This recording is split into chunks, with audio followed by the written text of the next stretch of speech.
Whenever I meet a patient who's been recently diagnosed with DCIS, one of the first things I explain to her is that this is not life-threatening and that everything we do for DCIS is to try to prevent an invasive cancer in the future.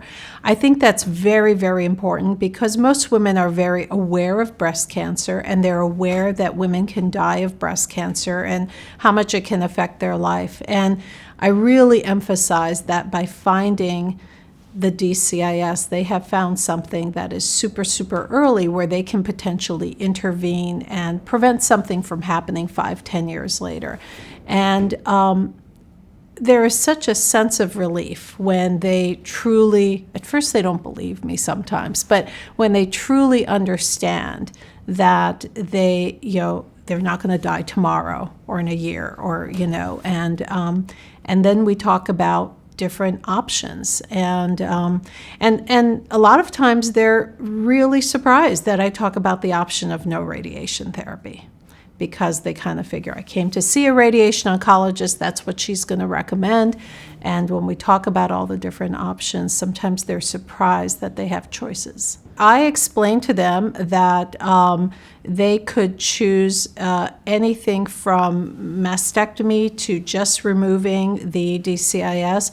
They can choose to receive radiation therapy after they have the DCIS removed. They can choose to take hormonal therapy or not. And I kind of try to explain the evolution of our knowledge about DCIS. I explained that, many, many decades ago, doctors thought that if you had DCIS, it must be everywhere, and that now we know it tends to be very focal. And many, many years ago, not too many years ago, doctors thought that if you had DCIS and left it there, it would definitely become a breast cancer.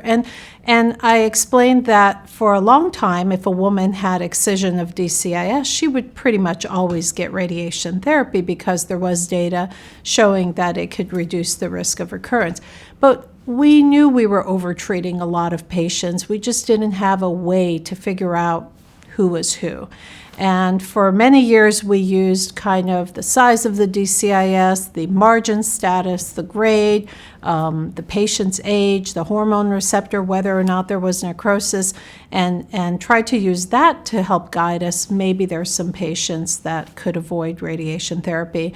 Early on in my career, I was involved in a trial looking at, if we could do excision alone.